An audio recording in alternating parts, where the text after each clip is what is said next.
Imagine working years for something only to have it stolen, not by strangers but by your own family. That's exactly what happened to me. I had worked my whole life for that apartment. Every late-night shift, every side hustle, every sacrificed weekend. It all went into that one place I could finally call mine. The moment I held those keys for the first time, I felt like I had finally escaped the shadow of being the forgotten child in my family. My parents never really treated me the same way they treated my sister. She was the golden one, the princess who never had to lift a finger, while I was the one expected to be independent, tough, and silent. So when I walked into my parents' house one weekend and saw my sister twirling a very familiar set of keys around her finger, I froze. My stomach dropped. My brain screamed. I knew those keys because they were mine. The keys to my apartment. "Oh, don't look so surprised," my mom said, brushing it off as though this wasn't the biggest betrayal of my life. "Your sister's been struggling. She needs a fresh start. And well, you'll understand. You always do. Understand." I was supposed to understand that they had handed over the only thing in my life that was truly mine. The place I had bled and sweated for. My dad wouldn't even look at me. And my sister. A smirk. A smug, self-satisfied grin that told me she thought she had won. Again. My parents thought I'd just swallow it. That I'd stay quiet like I always did. But what they didn't know was that I had already started moving out weeks before. I had already sensed something like this was coming, and I had prepared. And in that moment, as I looked at their faces, I made a silent promise. This time they wouldn't get away with it. What my parents didn't know was that I was already 3 steps ahead of them. And by the time they realized, it would be too late. I didn't react that day. My sister laughed in my face, swinging the keys like a prize she had earned, and my parents stood behind her proud, as if handing her my apartment was some sort of noble act of love. They thought my silence meant defeat. But inside I was calculating, waiting, and remembering every single moment that had led us here. My whole childhood had been about giving her everything. If she wanted my toys, my clothes, even my place at the table, it was hers. My parents had always said, "You're older, you should understand. She's younger, she needs more." And I did understand. I understood that to them I would never matter as much as she did. But the apartment, that was different. That was mine. Paid for with my own money. My own sweat. They had no right to touch it. And they definitely had no idea what I had already done behind the scenes. You see, weeks before this so-called gift of theirs, I had a bad feeling. My parents had been asking too many questions about the apartment, where the papers were kept, what the spare keys looked like, whether I was planning to live there long-term. My gut told me they were up to something. And I've learned to trust my gut. So quietly, without telling anyone, I changed the locks. I moved all my valuables out. And, most importantly, I transferred the lease and all legal documents into my name only, with explicit clauses that no one else could access it without my written consent.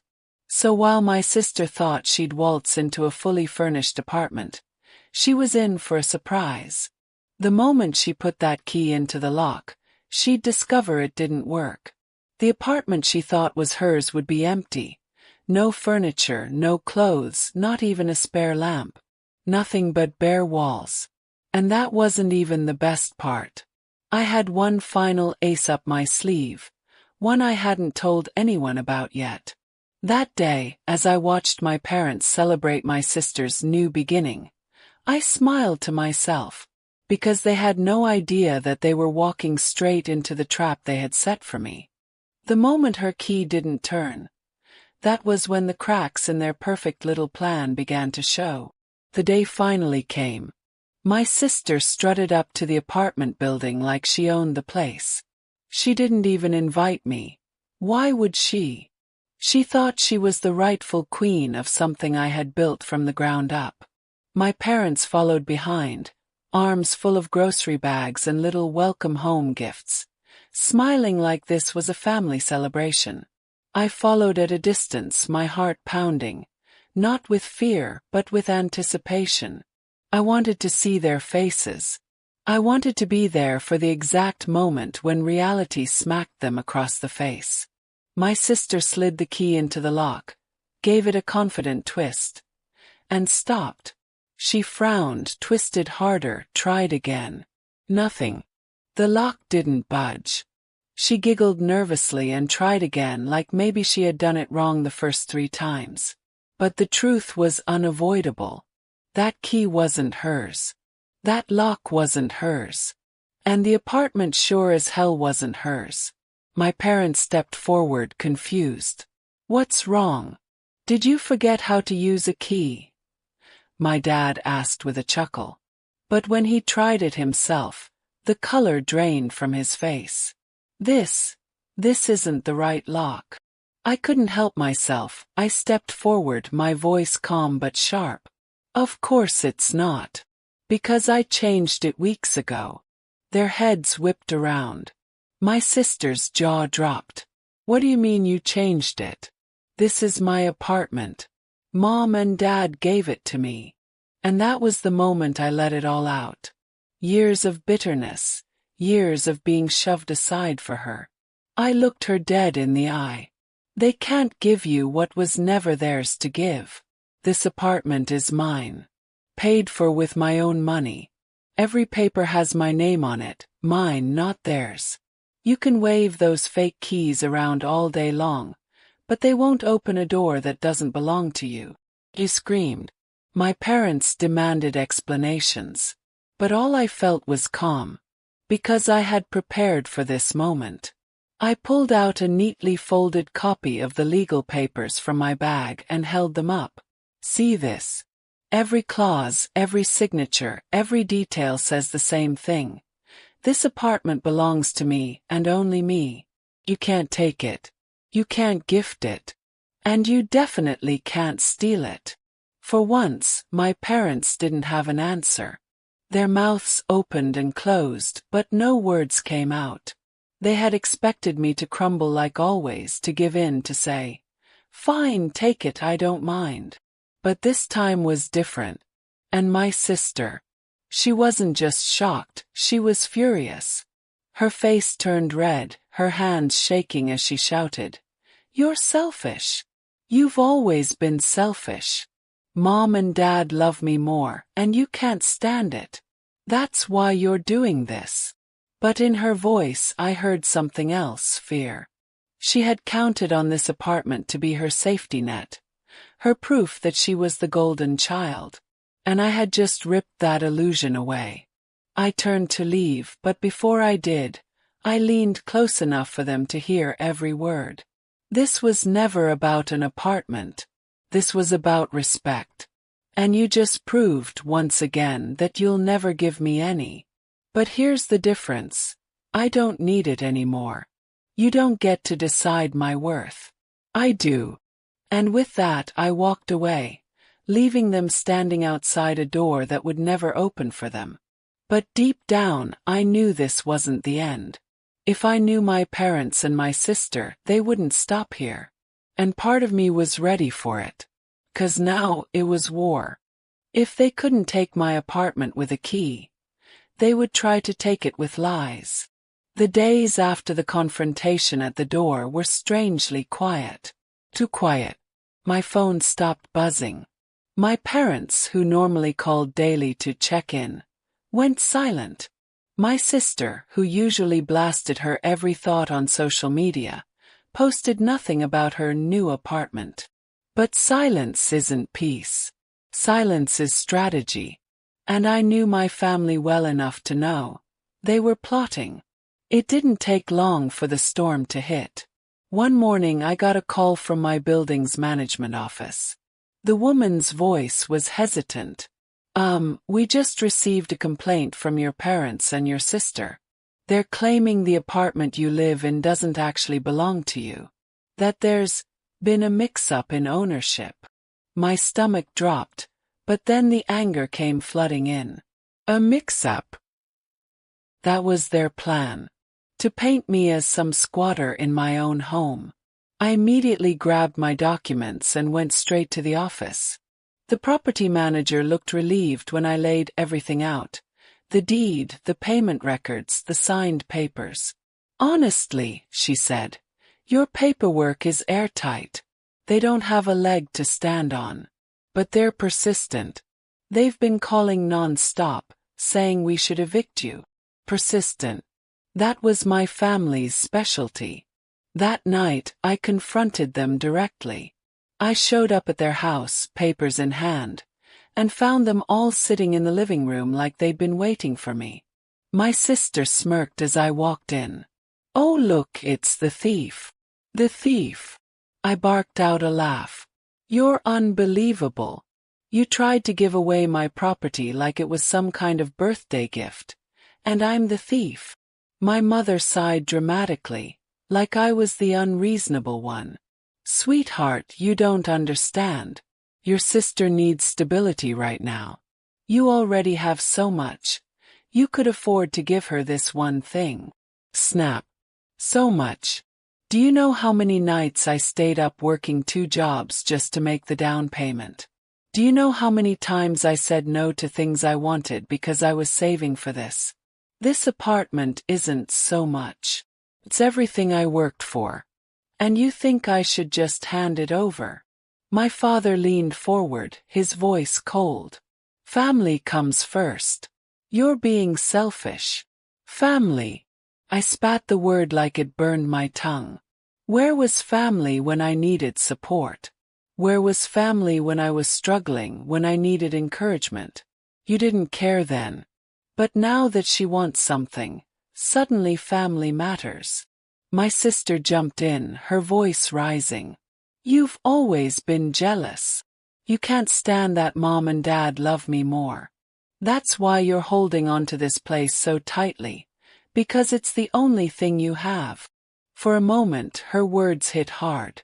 Not because they were true, but because they revealed exactly how she saw me. Not as a sibling. Not as family. But as competition. I steadied myself and pulled out the papers again, slamming them on the table. "You can try to twist this however you want, but facts don't lie. This is mine. You can spread your lies to the neighbors, to management, to anyone who'll listen, but in the end, the law is on my side. And you'll lose." My sister's smirk faltered. My father's face turned red. My mother just stared at the floor. For once, they didn't have the upper hand. But as I left their house that night, I couldn't shake the feeling in my gut. They weren't done. No, this was just the beginning. Because when people who are used to controlling everything suddenly lose control, they get dangerous. And I knew my family well enough to know. They would go lower, dig dirtier, and strike harder than ever before. This wasn't just a fight over an apartment anymore. This was about pride. About control. About them proving they could still manipulate me. And if I wasn't careful, they wouldn't just try to take my apartment.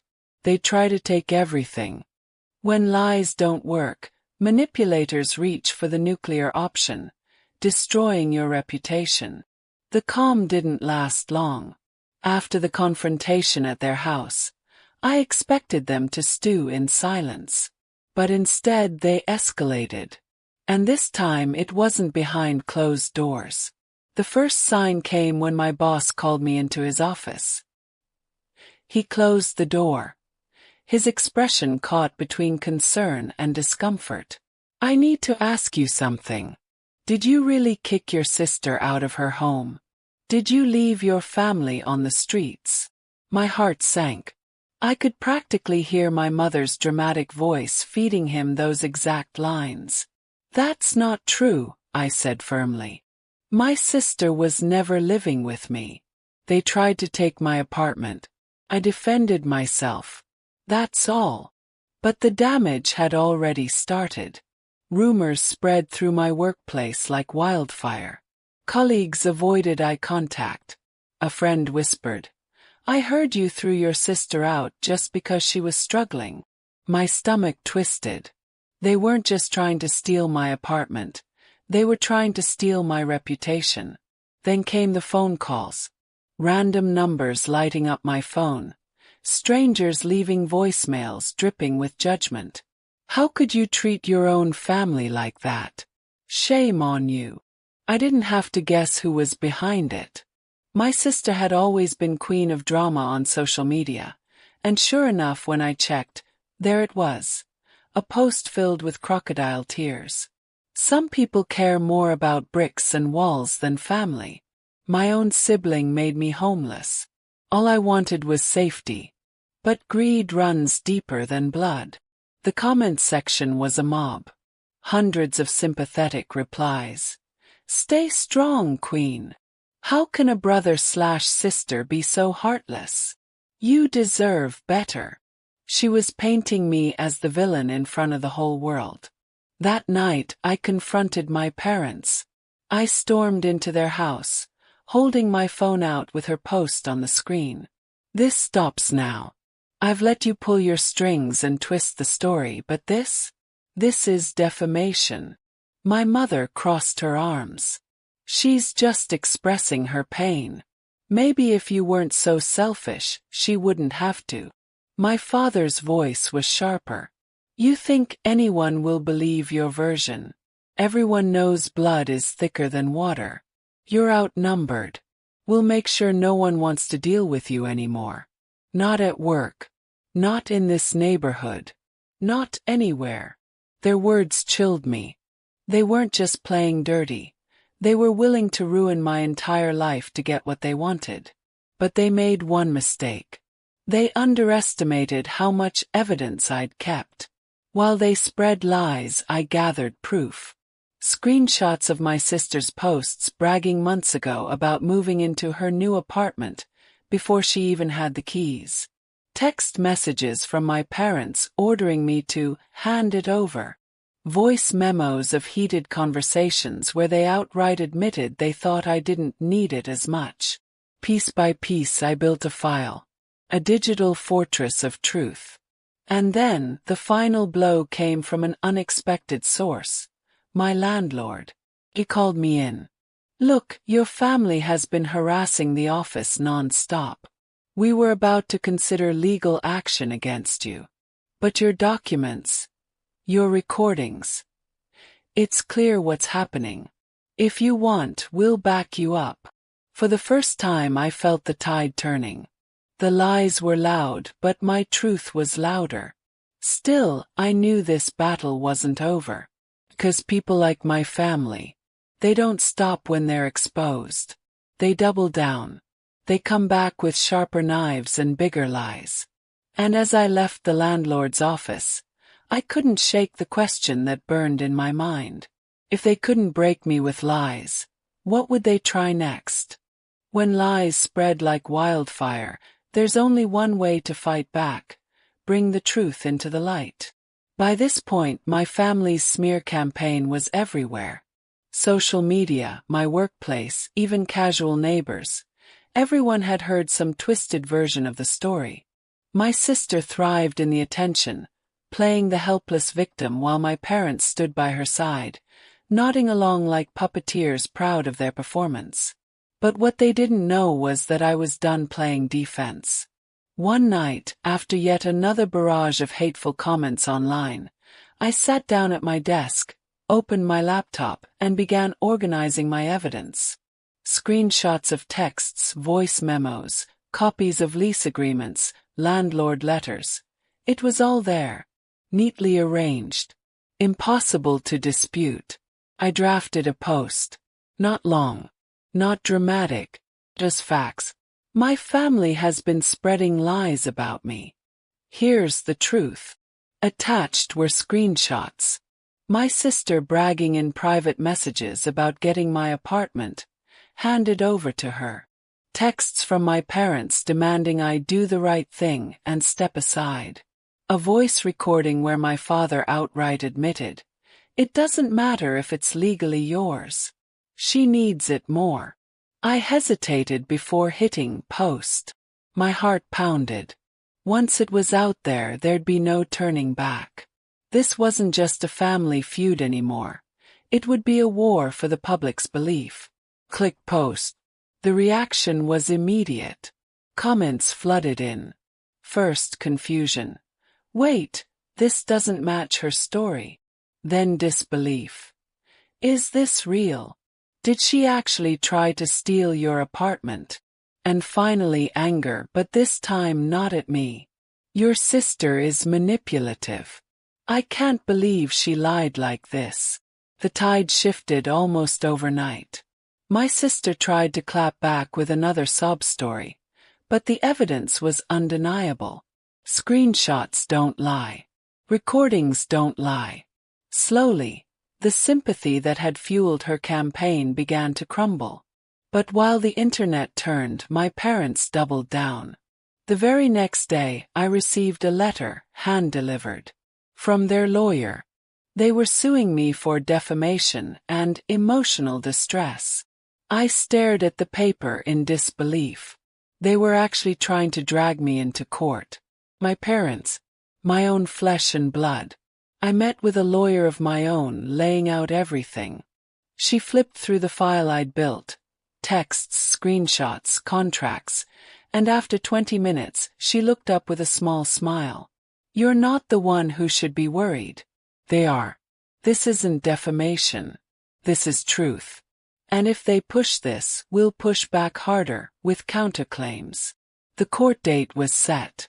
The day arrived, and I walked into that courtroom with shaking hands but a straight back.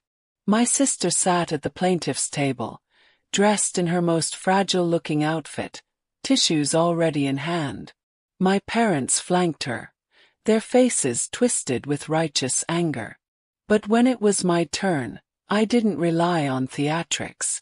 I let the evidence speak. I watched the judge's eyebrows rise as the recordings played, heard the courtroom murmur when the screenshots flashed across the projector, saw my sister's face crumble as her own words betrayed her. By the time my lawyer finished, the room was silent. My parents avoided eye contact. My sister clutched her tissues but didn't cry this time. Finally the judge spoke. This case is dismissed. And if I may add, this family dispute should never have reached this courtroom. It's clear to me who has been dishonest here. It was over. Legally, officially, undeniably, over. But walking out of that courtroom, victory didn't feel sweet. Felt heavy. Because while I'd won the battle, I'd lost something bigger. My family. And yet, as I looked back at them, their faces pale with defeat, I realized something important. They hadn't lost me. They'd lost the version of me who was afraid to stand up. From here on out, I wasn't playing defense. I was taking control. Still, one question haunted me as I stepped into the sunlight outside the courthouse. What would a family willing to go this far do next, now that they'd been publicly humiliated? I thought winning in court was the end. But for my family, it was only the beginning of something far darker.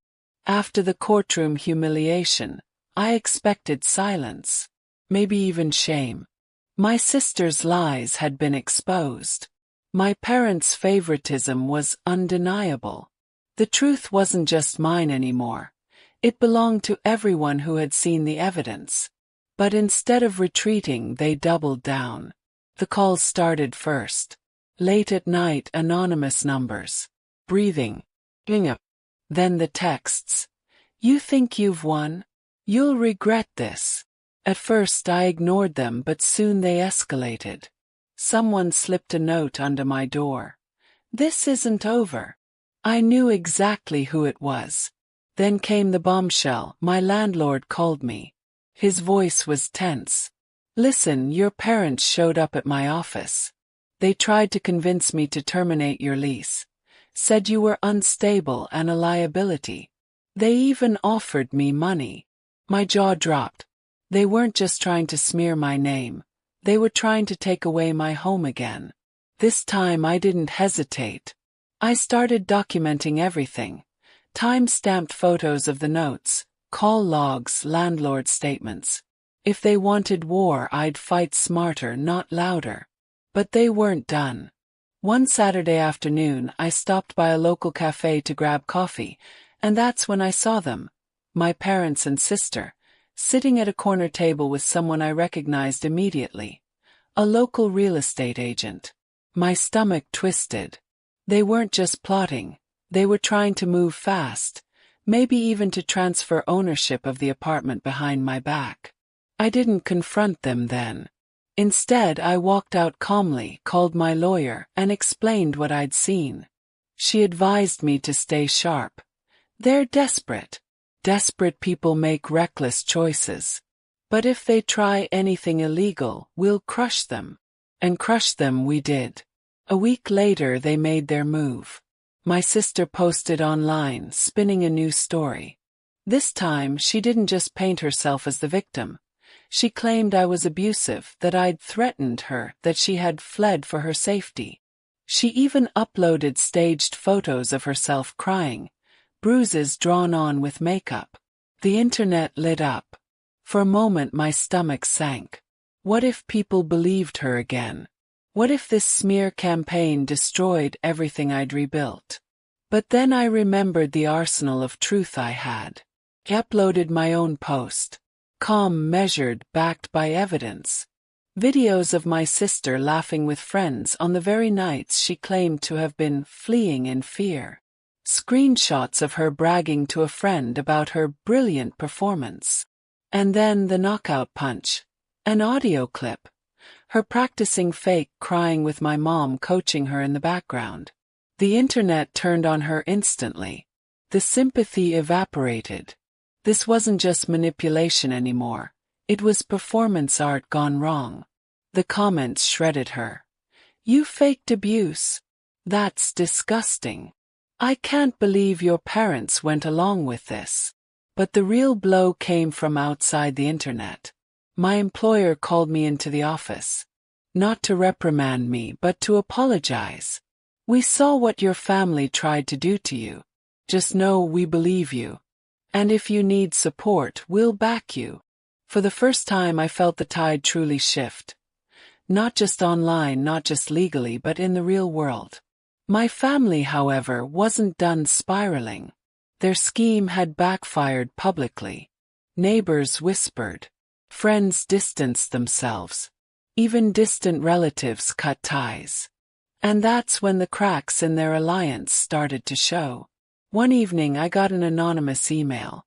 No subject line. Just a few words. You don't know the full truth about why they're doing this. Meet me, and I'll tell you everything. Attached was a photo. It was my aunt, the one who'd always stayed out of family drama. My heart raced. Had she been watching this unfold in silence? Did she know something I didn't? Something darker? I stared at the message, torn between fear and curiosity. But deep down I knew. If I wanted real closure, I had to know the truth. So I typed one word back. When? I thought the war with my family was over. But what my aunt revealed that night changed everything I thought I knew about them, and about myself. I agreed to meet my aunt at a quiet diner on the edge of town. The kind of place where the hum of neon lights drowned out conversation and the smell of coffee lingered like a comfort. She was already there, sitting in the corner booth, her hands clasped tightly, her face pale but determined. When she saw me, her eyes softened. You've been through hell, she said quietly, and I can't watch them destroy you anymore. But before you hear this, you need to promise. You're strong enough to handle it. My chest tightened. What do you mean? She took a deep breath. Your parents' obsession with controlling you. It isn't just about favoritism. It's about guilt. A secret they've buried for decades. I leaned forward, my heart pounding so hard it felt like it might break my ribs. She continued. When you were little, there was money, lots of it. An inheritance left for you. Your grandparents wanted you to have a future they could never give your parents. But instead of protecting it for you, your parents used it. Bent it. All of it. On themselves, on your sister, on building the life they flaunted. And ever since, every time you've tried to stand on your own, they've fought you. Not because they hated you, but because they feared you'd discover what they did. Her words hit me like a freight train. Memories started flashing. Mom's strange defensiveness whenever I asked about my grandparents, the way my dad always called money tight, even when my sister got brand new cars and lavish trips. The endless excuses, the guilt-tripping, the manipulation. It wasn't favoritism alone. It was theft. They thought if they kept you close, under their thumb, you'd never dig into the past. Never realize the life you should have had was stolen before you even knew it existed, my aunt whispered. But when you broke away, they panicked. Everything they did, the lies, the schemes, even the court battle, it was desperation to keep the truth from surfacing. I sat frozen, my throat dry, my hands trembling. So all this time, they weren't just trying to control me. They were covering their crime. Yes. She reached across the table, placing a trembling hand on mine. I didn't say anything because I was scared too. But watching them drag you through this circus, lying about you, trying to take away your home, I realized silence makes me just as guilty. And you deserve to know. I couldn't breathe.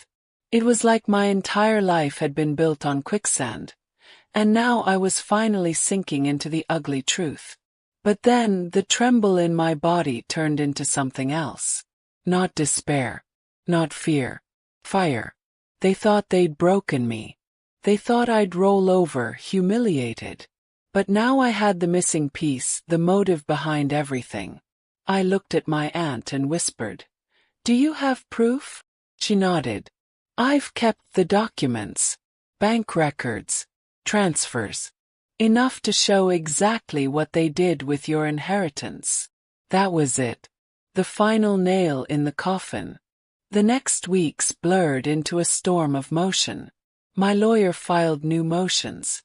The bank records were authenticated. The story spread, not from me but through legal filings that became public record. And when it did, the fallout was catastrophic. Neighbors who once whispered now openly condemned them. Extended relatives who had cut ties re-emerged. Furious, disgusted. Even my sister, for all her arrogance, couldn't withstand the tidal wave of truth. Her friends abandoned her. Her reputation, already in tatters from her fake abuse stunt, dissolved completely.